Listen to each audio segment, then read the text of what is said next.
Good morning मेरे परिवार वालों और मेरे फ्रेंड्स। बहुत सारे डॉक्टर्स की तरह मैं भी बहुत परेशान हूँ, इसलिए मुझे लगा कि शायद मैं आपको अगर कुछ कुछ चीज़ें बताना चाहती हूँ और मैं शायद अगर ये बताऊँगी और अगर आप लोग सेफ रहोगे तो I might be at more peace. जैसे आपको सबको पता है कि बॉम्बे की हालत तो बहुत ख़राब है और धीरे धीरे बहुत सारे शहरों की और बहुत सारे स्टेट्स इवन टाउन्स की हालत ख़राब होते जा रही है।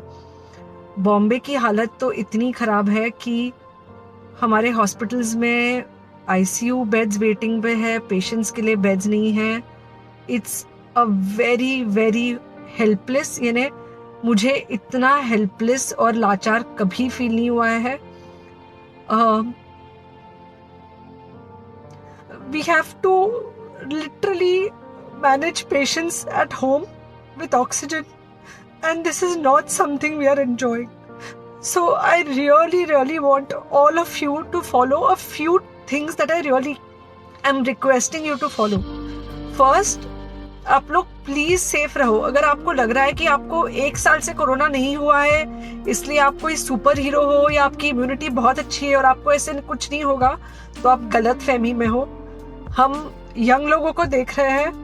I mean, we have a 35-year-old who's on the ventilator and we are not able to help people now. So we do not want, we really don't want any of you to be in that situation. So, sorry. I think ये जो emotional breakdown है हम doctors में अब सबको कोई ना कोई समय हो रहा है, because we've not been so helpless. Okay, so most importantly, please take care of yourself. Right now COVID is everywhere around you. Okay, तो अगर आप घर से बाहर निकलो, maybe you're meeting your friends, maybe you're meeting your family, it does not matter, you have to be masked. Okay, just because आपको अभी 1 साल से कोरोना नहीं हुआ है या आपको पिछले साल कोरोना होकर जा चुका है, इसका मतलब ये नहीं है कि आपको वापस कोरोना नहीं हो सकता। You can still get COVID. तो please keep yourself very well masked at all times. अगर आप घर से बाहर निकल रहे हो तो घर के बाहर निकलो, मास्क होना चाहिए। मास्क सिर्फ इधर नहीं, मास्क पूरा नाक से पूरा यहाँ तक होना चाहिए। दूसरी बात, अगर आपको कुछ होता है, अगर आपको बुखार आता है या कुछ होता है, पैनिक मत होइए। Do not get unneeded investigations done. Get in touch with me obviously immediately, and most importantly आपके जो फ्रेंड्स है या कोई भी है उनको बोलो पैनिक में होकर एडमिट ना हुए हॉस्पिटल में। फिलहाल जो सिचुएशन है वो ऐसी है कि बहुत सारे हॉस्पिटल्स में स्टेबल पेशेंट्स एडमिट हो रहे हैं और बहुत सारे लोग जिनको एक्चुअली ऑक्सीजन की जरूरत है उनके लिए हमारे पास बेड नहीं है। इनफैक्ट हम लोग घर में लोगों को ऑक्सीजन देके मैनेज करने की कोशिश कर रहे हैं और ये हमने पहले कभी नहीं किया है कि हम इतने सारे लोगों के लिए बेड्स ढूंढ रहे हैं, इतने सारे लोगों को घर में मैनेज करने की कोशिश कर रहे हैं। So please leave beds for people who actually need it, who have pneumonia, who need oxygen and who will need to be under very close medical care.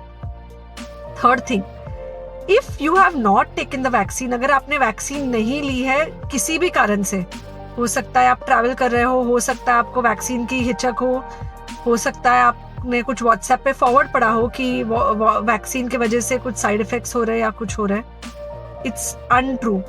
Please take your vaccine. ये हमको definite दिख रहा है कि जो लोगों के 2 vaccine के शॉट्स होकर 2 हफ्ते हो चुके हैं उनमें डेफिनेटली हमको इन्फेक्शन, सीरियस इन्फेक्शंस कम दिख रहे हैं और हॉस्पिटलाइजेशन ना के बराबर है। So the vaccine is definitely helping. Okay, so take care of your self, do not take COVID-19 lightly. Please pray for the people in the hospital and please pray for the families and the caretakers of all these people in the hospital. उनको आपके प्रार्थना की बहुत ज़रूरत है और सबसे ज़्यादा ज़रूरत है कि आप अपना ध्यान रखें। ओके, एंड बस घर पे रहो। आप कुछ हफ्तों तक सिर्फ घर पे रहो जब तक हम ये सिचुएशन ऐसे हैंडल कर सके कि हम एटलीस्ट कुछ हो जाए तो हम हॉस्पिटल में पेशेंट्स को ले सके। फिलहाल हालत ऐसी है कि डॉक्टर्स और डॉक्टर्स के रिलेटिव्स को भी नहीं मिल रहा है बेड, तो आप सोचिए कि it's an absolutely helpless situation. Okay, I think अगर हम सब इतना ध्यान रखेंगे, we will definitely come through this second wave very well. Okay, and then we will have to work on not allowing a third wave. So third wave का हम बाद में सोचेंगे, वो तो नहीं आना चाहिए, पर जो ये सेकेंड वेव है, इससे हमको कोई भी हालत में एकदम सेफली निकलना है. Okay, take care, I really love you.